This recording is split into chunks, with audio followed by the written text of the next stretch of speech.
Okay, hello everyone. नमस्कार, स्वागत है आप सभी का अनदर सेशन हमारा। ठीक है। हमने प्रीवियस सेशन में क्या किया था? Mutual funds, right? हमने म्यूचुअल फंड्स को पढ़ा था और उसी म्यूचुअल फंड्स को हम आगे कंटिन्यू करते हैं। And let's start with this session. ठीक है, स्टार्ट करते हैं सेशन को।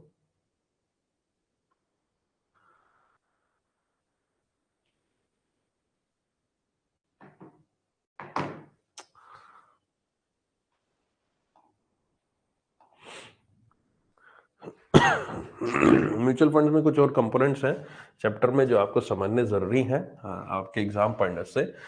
कल मैंने कुछ क्लासिफिकेशन आपको बताई थी, उसमें फर्दर क्लासिफिकेशन एक और पेंडिंग थी, that is the classification of management of portfolio. ठीक है, इसके बेस पर यहाँ पर जो पोर्टफोलियो है, जो म्यूचुअल फंड्स, उनको दो तरीके से डिवाइड किया जा सकता है। One is the active fund and another one is the passive fund. Active fund और द पैसिव फंड। एक सेकेंड वेट करते हैं। ओके, एक्टिव फंड क्या होता है? एक्टिव फंड वो फंड होता है जिसमें यहां पर आपका जो किया जाता है, किस तरह से इन्वेस्ट करना है आपका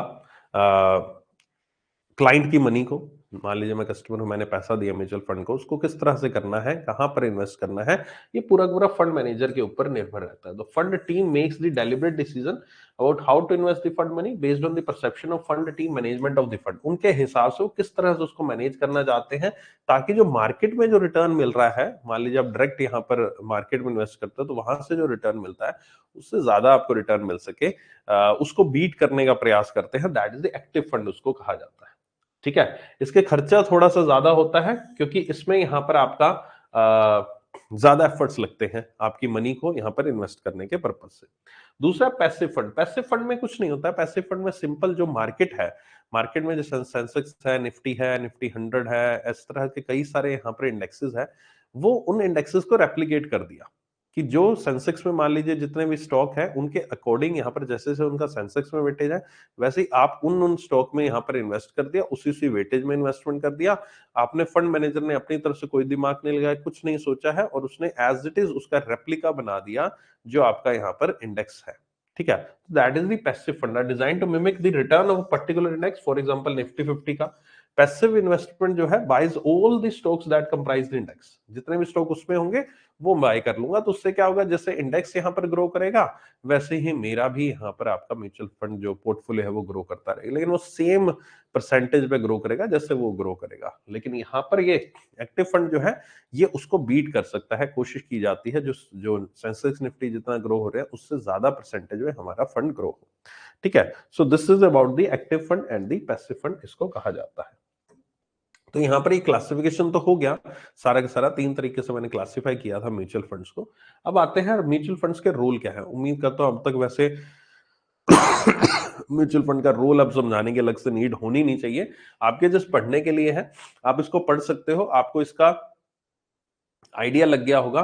म्यूचुअल फंड जो है वो मिनिमम से मिनिमम 500 रुपए से आप शुरुआत कर सकते हो। ये एक नया एक्स्ट्रा फैक्ट आपके सामने लिखा हुआ है कि 500 रुपए से शुरुआत कर सकते हो। अब मैं सीधा एक बार लेकर चलता हूं कि आखिरकार जो म्यूचुअल फंड्स हैं वो यहां पर किस तरह से, यहां पर इन्वेस्टमेंट कैसे किया जाता है म्यूचुअल फंड्स पे। म्यूचुअल फंड्स पे जो इन्वेस्टमेंट करने के तरीके हैं बेसिकली यहां पर, वैसे तो फ्रेंकली बोलो तो दो तरीके होते हैं। एक तो होता है, यहां पर तीन तरीके होते हैं। एक होता है एसआईपी, एक होता है एसटीपी और तीसरा होता है लमसम। लमसम, ठीक है। अब ये तीनों तरीकों को, या फिर ये जो चार तरीके, चौथा भी दे रखा है, इसके बारे में समझते हैं।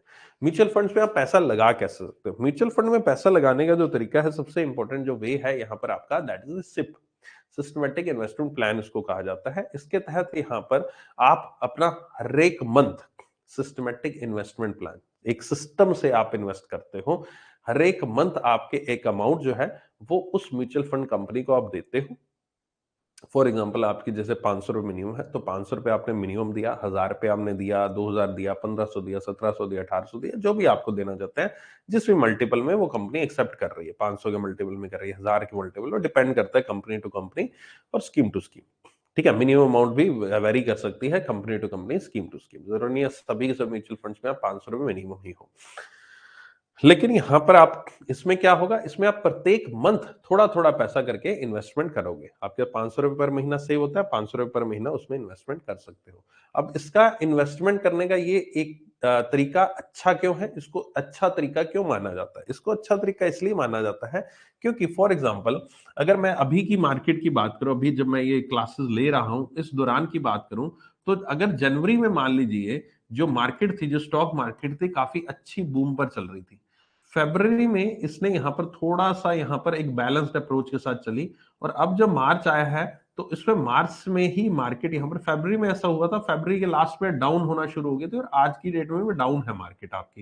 मतलब डाउन इन द सेंस कि लोगों जो इन्वेस्टमेंट कर रखी थी, मान लीजिए किसी ने जनवरी में इन्वेस्ट कर रखा था स्टॉक मार्केट में, शेयर्स डायरेक्ट परचेज कर रखे थे, तो आज की डेट में उसकी पोर्टफोलियो की वैल्यू या उसके स्टॉक जो है नेगेटिव में दिख रहे होंगे उसको, उसके प्राइस डाउन हो चुके हैं।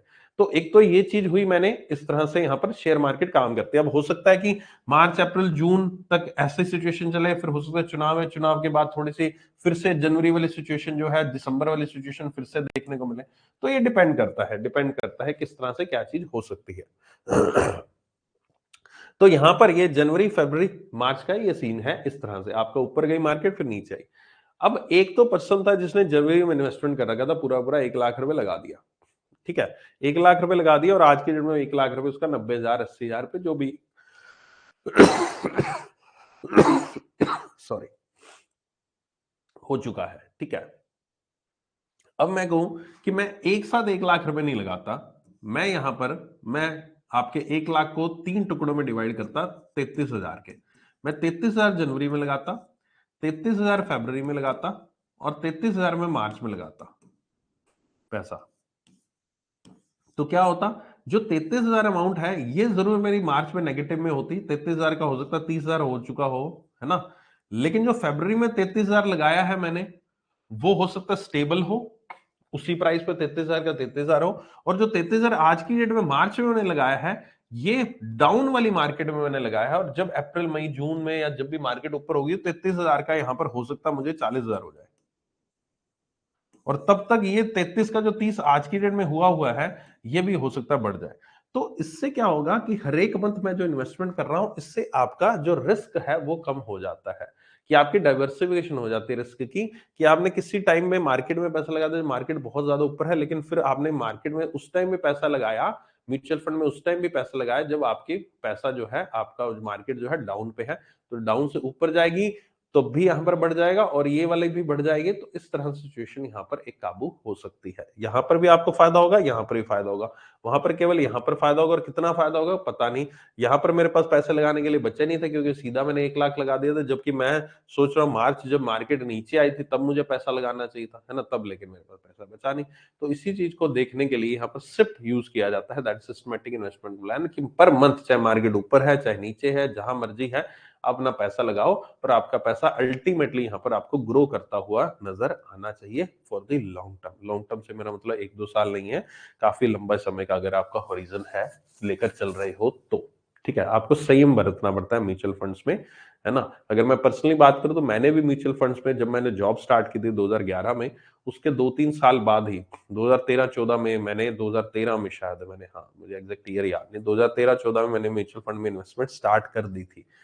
और आज की डेट में 2024 हो चुका है, 10 साल मान के चलो मिनिमम मुझे म्यूचुअल फंड में इन्वेस्टमेंट करते हो चुका है, और मैंने यही शुरुआत की थी कि भाई थोड़ा थोड़ा पैसा, थोड़ा थोड़ा पैसा, शुरुआत मैंने 500 1000 से की थी, जैसे जैसे सैलरी बढ़ती गई, जैसे जैसे कैपेसिटी बढ़ती गई चीजों को पेमेंट करने की, फिर मैंने अपनी सिप भी बढ़ाई, सिप बढ़ा बढ़ा कर बढ़ाता रहा। और एक और चीज है कि उसमें से मैंने पैसा विड्रॉ नहीं किया, मुझे जरूरत नहीं पड़ी उसमें से पैसा कभी विड्रॉ करने की, है ना। तो वो पैसा उसमें इन्वेस्टेड रहा। लेकिन लोग क्या करते हैं, वही चीज म्यूचुअल फंड को देखते रहते हैं। मैंने आज तक म्यूचुअल फंड्स को देखा ही नहीं था कि कितना पैसा उसके अंदर हो गया, कितना वो रिटर्न मिला, कितना हो गया, क्या हो गया। नहीं, मैं नॉर्मली उसको रूटीन में डेली बेसिस पर नहीं देखता कभी। हाँ, देख लिया दूसरे तीसरे महीने, देख लिया तो देख लिया, एक पर्सन है मेरा खुद का कोई नोन है, वो मेरे बिहाफ पर जो मेरे म्यूचुअल फंड्स वगैरह मैनेज करता है, उसकी टेंशन है, जो जिसके जो मतलब कमीशन वगैरह, कंपनी है बेसिकली, जो वो खुद कंपनी तो नहीं है, एक एजेंट है समझ लीजिए, जैसे म्यूचुअल फंड का उसने एनआईएसएम का सर्टिफिकेशन वगैरह कर रखा है, तो एजेंट है वो। तो वो मेरे बिहाफ पर इन्वेस्टमेंट करता है, उसके अंदर इन्वेस्टमेंट तो क्या करता है, बस वो तो जरिया है उसके अंदर इन्वेस्ट करने का, क्योंकि आप डायरेक्टली नहीं कर सकते, डायरेक्टली आप कर सकते हो लेकिन कई चीजों की समझ नहीं होती हमें, तो बेटर है कि एक एडवाइजर की हेल्प ले ली जाए। ठीक है। सो यहाँ पर आपका, क्योंकि इतना समय होता नहीं है हमारे पास सब चीजों को देखने का, अब हर एक चीज फिर पढ़ाना भी है, सब कुछ करना है, तो खैर छोड़ो। सो वो इस तरह से वो ग्रो हो रहा है, बढ़िया ग्रो हो रहा है, अच्छा चल रहा है। ओके, क्योंकि वो मैंने सिप की उसमें पावर इस्तेमाल कर रखी है और उसको देखना छोड़ रखा है कि भाई साहब जब जरूरत होगी, मैंने होरिजन सोच रखा है 15-20 साल बाद देखेंगे उसको, जब देखेंगे 10 साल तो हो चुके हैं, 10 साल बाद और देख लेंगे उसको, जो होगा अगले 10 साल बाद फिर देखेंगे। एक टाइमलाइन एक सेट है माइंड में कि उससे पहले उसको नहीं यूज करना। हाँ, उसमें से एक चीज होती है, जस्ट आपकी नॉलेज पर्पज से बता दूं यहाँ पर आपका, कि म्यूचुअल फंड्स में आप जो पैसा है वो जब भी आप इन्वेस्ट करो, पैसा इन्वेस्ट कर रहे हो अच्छी बात है, लेकिन म्यूचुअल फंड में अगर आप बहुत बड़ा मोटा पैसा इन्वेस्ट कर रहे हो, मोटा पैसा इन द सेंस, एक तो होता है 500, 1000, 1500, 2000, 4000 की सिप लगा के, ठीक है, उससे कोई फर्क नहीं पड़ेगा, फिर आप इन्वेस्टमेंट करते रहो, फिर कोई टेंशन नहीं। अगर आप बहुत बड़ा अमाउंट इन्वेस्टमेंट कर रहे हो, बहुत अच्छा खासा अमाउंट इन्वेस्ट कर रहे हो, और एक 5-7 साल बाद आपको रिटर्न आनी बहुत अच्छी खासी शुरू हो चुकी है, तो एक चीज ध्यान रखना कि म्यूचुअल फंड का जो आपको रिटर्न मिलता है, मान लीजिए आपने 10 साल बाद आपके म्यूचुअल फंड में आपने इन्वेस्टमेंट किया था 5 lakh, for example 5 lakh invest किया था, अब 10 साल बीत चुके हैं, अब आपका वो पैसा 15 लाख हो चुका है। ठीक है, 15 लाख हो चुका है, प्रॉफिट आपका 10 लाख हुआ। अब जब आप 10 साल बाद इसको निकाल लोगे पैसा, 15 लाख आप इससे म्यूचुअल फंड सारे के सारे रिडीम करोगे, 10 लाख पैसा निकाल लोगे, तो उसके ऊपर सरकार टैक्स लेगी 20%। यानी कि 10 लाख का 20%, 2 लाख रुपए आपको टैक्स देना पड़ेगा गवर्नमेंट ऑफ इंडिया को। ठीक है, एलटीसीडी आपको देना पड़ेगा, म्यूचुअल फंड्स पे है ये सरकार के द्वारा टैक्स है। 20% बहुत ज्यादा होता है ना, 10 लाख का 2 लाख तो सीधा सीधा टैक्स गया। इस चीज से बचने के लिए क्या चीज कर सकते हो, इस चीज से बचने के लिए आप हर एक ईयर गवर्नमेंट ने ये भी कह रखा है कि हर एक ईयर आप 1 लाख रुपए आपका जो टैक्स है, और जो 1 लाख रुपए जो प्रॉफिट है आपका म्यूचुअल फंड्स पे, उसको हमने टैक्स से एग्जम्प्ट कर रखा है, टैक्स से एग्जम्प्टेड है ये आपका।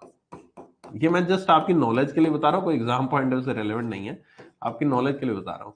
म्यूचुअल फंड का लेक्चर ऐसा ही लेक्चर होता है, मेरा फेवरेट लेक्चर होता है, उसमें मैं काफी सारी चीजें आपकी आपके इन्वेस्टमेंट के लिए बताता रहता हूँ, है ना, क्योंकि ये म्यूचुअल फंड्स काफी कॉमन है और इसके में आप इन्वेस्टमेंट करते भी हैं, तो एक थोड़ी बहुत चीजें आपको बेसिक जानकारी होनी चाहिए आपकी जनरल अवेयरनेस के लिए। तो 1 लाख रुपए तक का प्रॉफिट जो है वो आपका टैक्स एग्जम्प्टेड है। टैक्स एग्जम्प्टेड मतलब कि अगर आप साल में इतनी यूनिट्स बेचते रहिए, हर एक वर्ष आप हर एक साल इतनी यूनिट सेल करते रहिए कि आपको उसमें से 1 लाख रुपए प्रॉफिट आ जाए। मान लीजिए आपने उसमें देख लिया कि मैं 1.5 लाख रुपए का म्यूचुअल फंड में सेल कर देता हूं अपना, जिसमें से मुझे 1 लाख रुपए तक का प्रॉफिट आ जाएगा, तो ये रिडीम कर लीजिए। मतलब आप ये सोच के एक रिडीम करते हैं कि आज मैंने 5 लाख रुपए मेरे पड़े हैं, 10 साल बाद निकालूंगा, 20 साल बाद निकाल लूंगा, एक तो वो कंसेप्ट है। लेकिन दूसरा कंसेप्ट साथ साथ ये भी फॉलो कीजिए कि आप यहां पर अपना जो म्यूचुअल फंड में से हर एक वर्ष कुछ ना कुछ निकालते रहिए, उतना निकालिए जितना का आपका 1 लाख रुपए का प्रॉफिट जिससे हो जाए म्यूचुअल फंड पे। क्योंकि 1 लाख जरूरी नहीं 1 लाख का हो जाए, अगर हो सकता है 50,000 का प्रॉफिट हो रहा हो, 30,000 का प्रॉफिट हो रहा हो, 20,000, मतलब आप प्रॉफिट निकाल लीजिए वहां से अपना। उससे क्या होगा, उससे ये होगा कि आप जब लास्ट टाइम जाओगे, लास्ट में जाओगे, तब आपको 20% जो टैक्स देना, अब आपको वो टैक्स नहीं देना पड़ेगा, वो आपका पैसा इकट्ठा हो रहेगा। अब आप कहोगे सर मैंने मान लीजिए 50,000 रुपए प्रॉफिट निकाल लिया, तो उसके लिए मुझे यूनिट्स रिडीम करनी पड़ेंगी, म्यूचुअल फंड मुझे बेचने पड़ेंगे, मुझे 2 लाख के म्यूचुअल फंड बेचने पड़े, मेरे इन्वेस्टमेंट ही मान लीजिए 2 लाख है, मुझे म्यूचुअल फंड बेचने पड़े, तो आप एक बार निकाल के उसको दोबारा री इन्वेस्ट उसी वक्त कर दीजिए। जिस स्कीम से आपने पैसा निकाला है, आपने पहले सिप किया था तो 2 लाख रुपए इकट्ठे हो गए थे फॉर एग्जांपल उसमें से, अब हमने 2 लाख विड्रॉ कर लिया, क्यों? क्योंकि आपको टैक्स में छूट चाहिए, आपको टैक्स नहीं लगाना भाई साहब, मैं लंबे समय के लिए रखूंगा, इकट्ठा पैसा 20% सरकार ले जाएगी, नहीं, मुझे 1 लाख से कम मैं हर एक वर्ष निकालता रहूंगा अपना, ठीक है, प्रॉफिट, तो मुझे टैक्स नहीं लगेगा। तो आप इस पर्पज से करना चाहते हैं, तो जब आपने विड्रॉ किया है उसमें से सिर्फ आपने निकाल ली है, आपका जो पैसा है 2 लाख रुपए निकाला है, तो 2 लाख रुपए निकालकर जो आपने निकाला है, एंट्री घूम गई ना एक प्रकार से, आपको प्रॉफिट बुक हो गया आपके पास, तो गवर्नमेंट को लगा प्रॉफिट, उसने बुक कर लिया।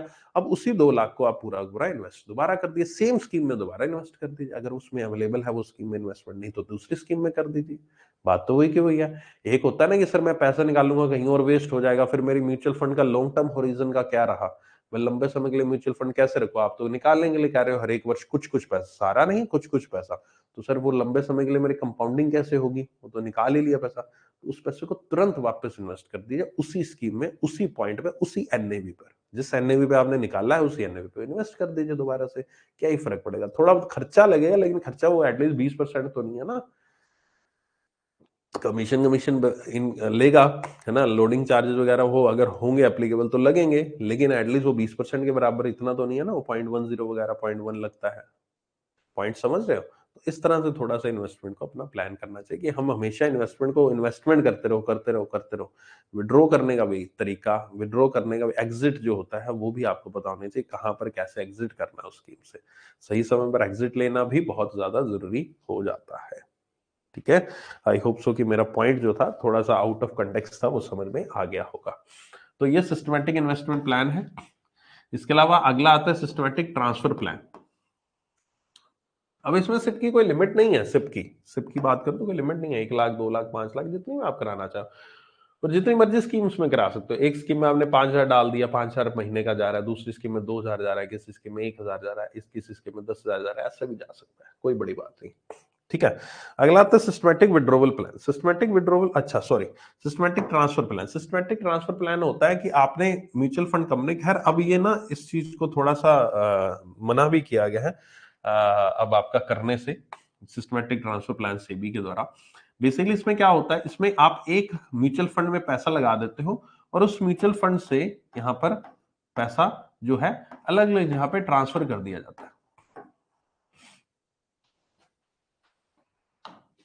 ये देखो, through which individual give consent to a mutual fund company to transfer money from one scheme to the another in a systematic way। आपने एक स्कीम में, एक म्यूचुअल फंड स्कीम में आपने एक साथ पैसा दे दिया 1 लाख रुपए, ठीक है, 1 लाख रुपए उसके अंदर पड़ा है, तो जो 1 लाख रुपए इसके अंदर पड़ा है ये तो रिटर्न आपको दे ही रहा है, ठीक है।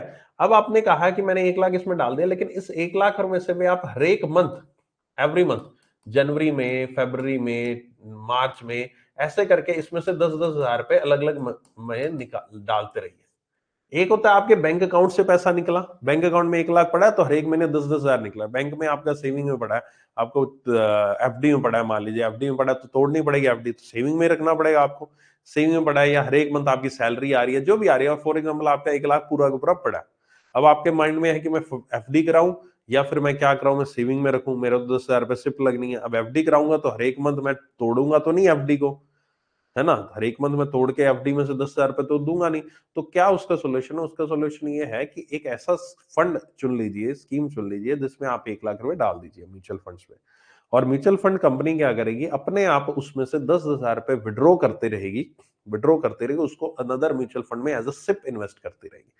तो जिस फंड में आप इन्वेस्ट करोगे 1 लाख, उस पर तो आपको कुछ ना कुछ रिटर्न मिल ही रहा है ना, कुछ ना कुछ रिटर्न मिलता रहेगा, तो 90,000 80,000 ऐसा करके वो 10 महीनों में वो एंड हो जाएगा ये वाला सिस्टम। इसमें फिर पैसा डाल देना 1 लाख, फिर उसमें से टुकड़ों टुकड़ों में वो सिप करता रहेगा, ठीक है। बैंक से तो एक तो सेविंग बैंक में पैसा पड़ा रहो तो 2-3% देगा, एटलीस्ट किसी स्कीम में पैसा लगा देंगे तो 2-3% से तो ज्यादा ही आपको दे देगा 1 साल में, ठीक है। तो इस पर्पज को हम सिस्टमेटिक ट्रांसफर प्लान कहते हैं, ठीक है। नेक्स्ट आता है सिस्टमेटिक विड्रॉल प्लान। ये जस्ट अपोजिट है सिप का, कि आपने एक तो सिप हमें मंथली आपने डाल रहे हैं पैसा, ये आपका विड्रॉ करने का है कि मंथली आप, आपको एक साथ पैसा विड्रॉ नहीं करना, आपको मंथली पैसा चाहिए।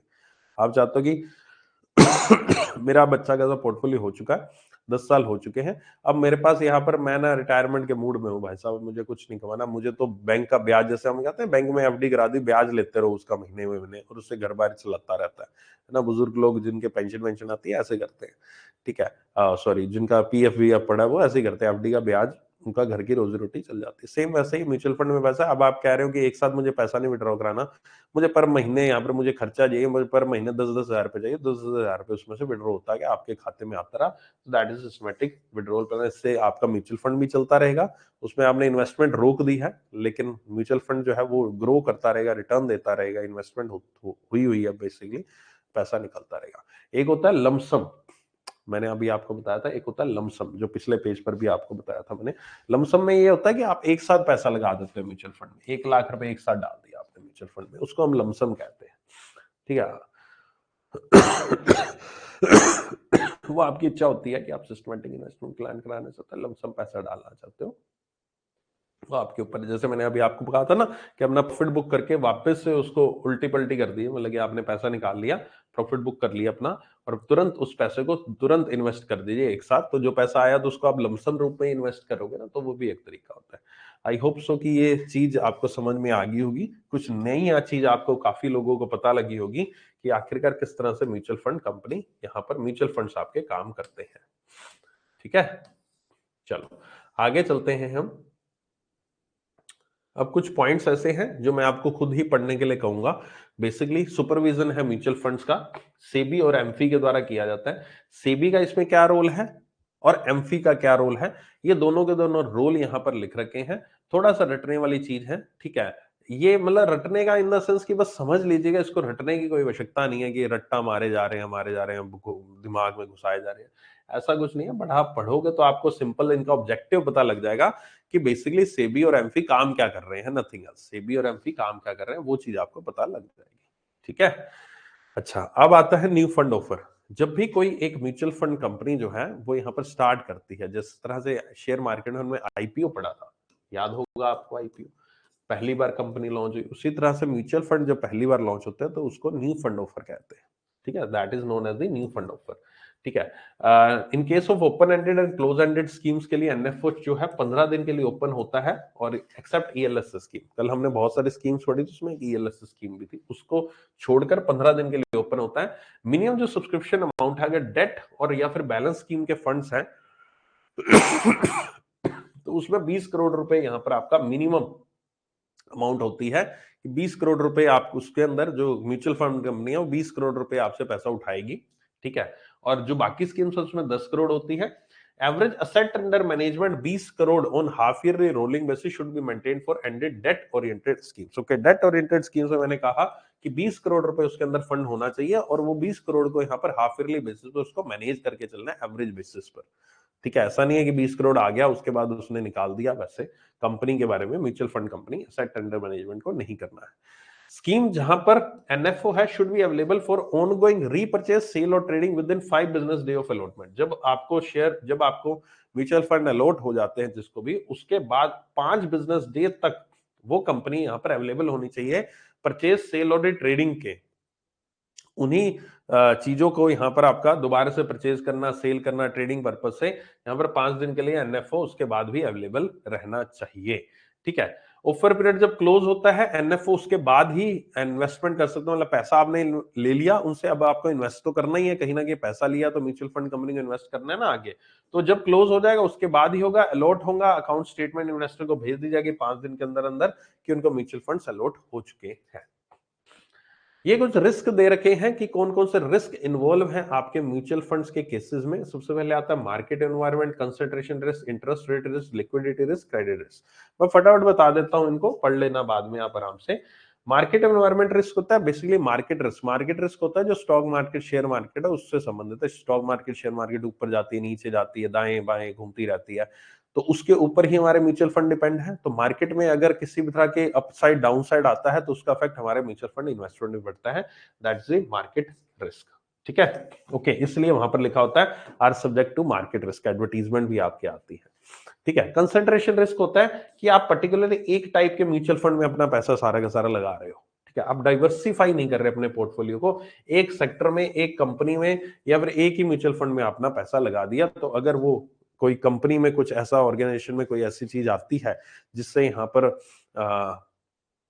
उस सेक्टर में, फॉर एग्जांपल जैसे पिछले 2 दिन में हमने देखा है, एक आईएएफएल फाइनेंस और एक परसों भी एक न्यूज आई थी, 2 दिन में 2 एनबीएफसी जो है उनके ऊपर कुछ ना कुछ आरबीआई के द्वारा रिस्ट्रिक्शन लगाई, लाइक पेटीएम पे लगा दी गई है ना। तो उनके स्टॉक शेयर जो है वो 20-20%, 25-25%, पेटीएम का शेयर तो 50-60-70% यहाँ पर टूट चुका है, ठीक है।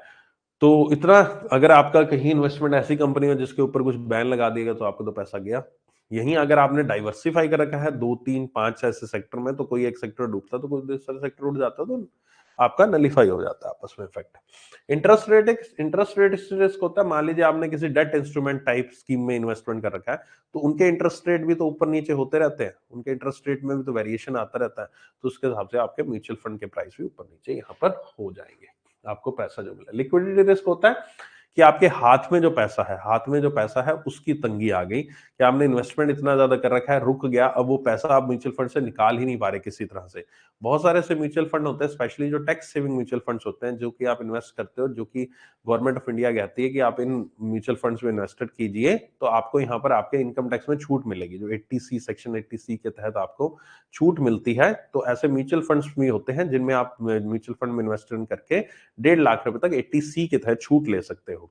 ठीक है, तो वही 80C के तहत जो छूट है जिसमें आप इन्वेस्ट करोगे, तो उसमें ऐसा नहीं आप इन्वेस्ट कर दिया 1 साल बाद पैसा निकाल लिया, उनमें लॉक इन पीरियड होता है 3 से 5 साल का। ठीक है, तो अगर ऐसे कोई म्यूचुअल फंड्स में इन्वेस्ट कर रखा है कि उन्हीं में इन्वेस्ट कर रहा है जिसमें लॉक इन पीरियड है, तो पैसे नहीं निकाल पाओगे, तो लिक्विडिटी रिस्क, आपको पैसा अचानक से चाहिए, जरूरत है, तो आप निकलवा ही नहीं पाओगे, क्या करोगे फिर?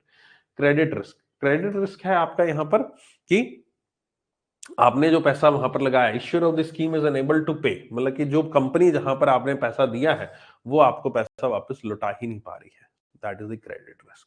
ठीक है, ये रिस्क को मीटर दे रखा है एक आपका कि किस तरह का आप रिस्क एपेटाइट है, मतलब आप किस तरह से यहां पर अपने आप को रिस्क को समझते हो कि आप किस तरह के रिस्क ले सकते हो।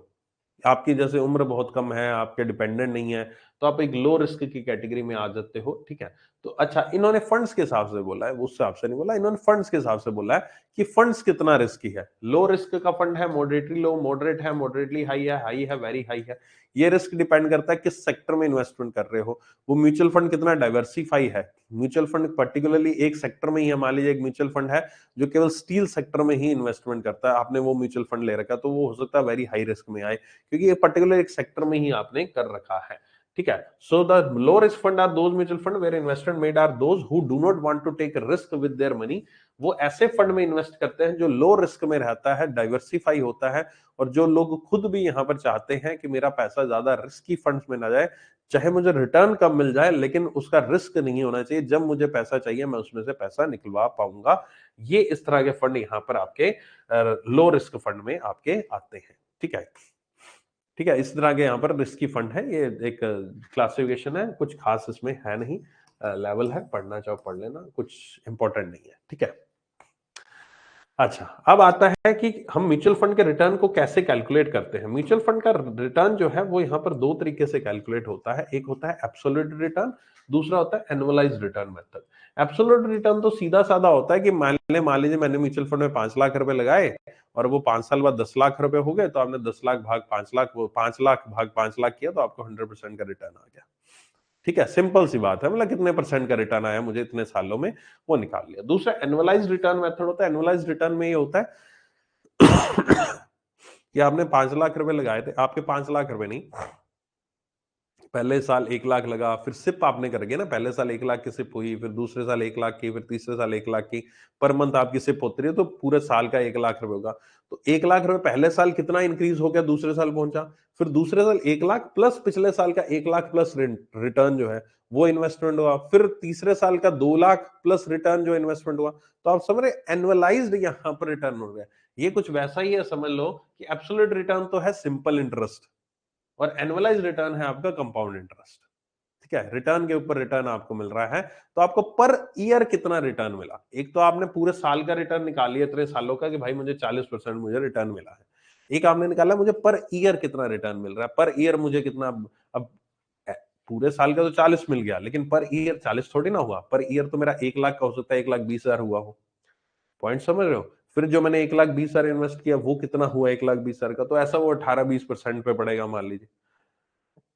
ठीक है, एनुअलाइज रिटर्न कितना हुआ, तो वो चीज आपकी एनुअलाइज रिटर्न की कहलाती है। जो दो तरीके होते हैं, ये अगर आप म्यूचुअल फंड में इन्वेस्टमेंट करते हो वहां पर दोनों तरीके दे, ये एब्सोल्यूट रिटर्न भी दे रखा होता है, एनुअलाइज रिटर्न भी दे रखा होता है कि आपका एनुअलाइज रिटर्न अपना कितना है। एनुअलाइज रिटर्न निकालने का फॉर्मूला ये है, जिसको हम CAGR भी कहते हैं, कंपाउंडेड एनुअल ग्रोथ रेट भी कहते हैं। ये फॉर्मूला है, करंट वैल्यू, बिगिनिंग वैल्यू कितनी थी, उसको 1 divided by number of year से मल्टीप्लाई करके -1 से करोगे, या एक्सेल में भी इसको फॉर्मूले को इस्तेमाल कर सकते हो, उसमें भी लगा सकता है। ये आपका एनुअल कंपाउंडेड बेसिस पर आपको जो ग्रोथ होती है वो आपको बताता है। ठीक है, सिंपल सा इसको लॉजिक है। कोई ऐसा नहीं, ऐसा न्यूमेरिकल वगैरह अगर आ जाता है तो इनकेस देख लेना, बाकी कुछ मुझे नहीं लगता ऐसा कुछ आएगा। सिंपल सा इसके बारे में जानकारी होनी चाहिए, वो आपको जानकारी मैंने बता दी। नेट एसेट वैल्यू मैं ऑलरेडी आपको बता ही चुका हूं, कल की क्लास में, प्रीवियस क्लास में मैंने नेट एसेट वैल्यू बताई थी कि जो प्राइस है एक पर्टिकुलर म्यूचुअल फंड का, उसको किस तरह से हम रिप्रेजेंट करते हैं एनएवी, और एनएवी कैसे निकालते हैं हमने प्रीवियस क्लास में पढ़ लिया था। बाकी इसकी यहाँ पर टाइमिंग दे रखी है कि डेली बेसिस पर यहाँ पर टाइमिंग 9 बजे सुबह डिस्प्ले, 9 बजे रात को डिस्प्ले होना चाहिए उसका एनएवी, और फंड्स ऑफ फंड स्कीम्स जो है उनका एनएवी जो है वो 10 AM पे यहाँ पर डिस्प्ले किया जाता है। ठीक है, तो ये नेट एसेट वैल्यू के बारे में यहाँ पर आपका हो गया। Publish on a daily basis by mutual fund at least in 2 daily newspaper में आपका होना चाहिए। ओके, सो म्यूचुअल फंड का लास्ट टॉपिक है, बिल्कुल लास्ट टॉपिक है, that is the load and the no load fund. Load and no load fund क्या होता है कि यहां पर म्यूचुअल फंड कंपनीज कहती हैं बहुत बार कि अगर आप एक साल से कम, एक साल आपने इन्वेस्टमेंट किया और एक साल अभी इन्वेस्टमेंट किए हुआ नहीं, उससे पहले आप पैसा निकालते हो, तो आपको 1% जो है वो आपके ऊपर लोड का चार्ज पड़ेगा। 1% लोड चार्जेस पड़ेगा। 1% लोड चार्जेस का मतलब क्या हुआ कि यहां पर आपका पैसा जो निकालोगे उस पे मान लीजिए आपको 10% रिटर्न मिल रहा है, तो आपको 10% नहीं मिलेगा, आपको 9.90 मिलेगा। एक 0.10 हम यहाँ पर आपसे 1% जो है हम आपसे वो काट लेंगे, चार्जेस काट लेंगे, अगर आपने एक साल से पहले निकाला। एक साल से ज्यादा निकाल, बाहर ज्यादा लेट निकालोगे फिर कई बार चार्जेस नहीं लगते, जिसको हम लोडिंग चार्जेस कहते हैं। एक साल से पहले निकाल लोगे तो लोडिंग चार्जेस लगते हैं। इसी तरह से कोई अगर म्यूचुअल फंड जिसमें 3 साल का लॉक इन पीरियड है, अब 3 साल से पहले निकाल लोगे तो लोडिंग चार्ज लगेंगे, नहीं निकालोगे तो नहीं लगेंगे। इस तरह का यहाँ पर ये फंडा रहता है लोड नो लोड फंड्स का। यहाँ पर आपका कि लिखा हुआ सपोज एनएवी जो है 10 रुपए है, if entry as well as exit load charge is 1%, investor जो बाय करना चाहता है उसको 10 रुपए नहीं, उसको 10.10 देना पड़ेगा, और जो एग्जिट करना चाहता है उसको 9.90 देना पड़ेगा। They affect the return, okay, return को अफेक्ट करते हैं ऑब्वियस है। और नो लोड फंड जो होता है वो जिसमें किसी भी तरह का चार्ज नहीं होता एंट्री और एग्जिट पे। ये भी कई सारे फंड्स, म्यूचुअल फंड्स ऐसे होते हैं जहां पर किसी तरह का चार्ज नहीं होता है। ठीक है, सेबी ने मैंडेट किया no entry load can be charge for any mutual fund scheme in India. तो अभी फिलहाल सेबी के द्वारा जो एंट्री लोड है वो नहीं कहा गया, किसी भी कंपनी के द्वारा कोई भी एंट्री लोड नहीं लिया जाता, एग्जिट लोड लिया जाता है। वो भी लिया जाता है तब अगर आप एक साल से पहले पैसा निकालते हो, तब आपसे एग्जिट लोड लिया जाता है। एक साल से लेट पैसा निकालते हो फिर आपसे एग्जिट लोड नहीं लिया जाता है। ठीक है, तो ये load and no load fund का कंसेप्ट यहां पर हुआ है। ओके,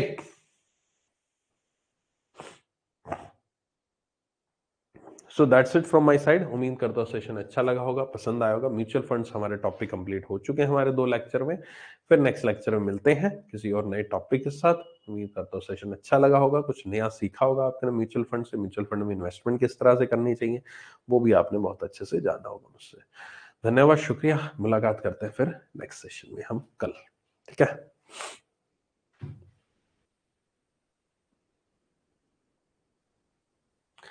हो जाएगा प्रियम, टेंशन मत लो। हो जाएगा, बिल्कुल हो जाएगा।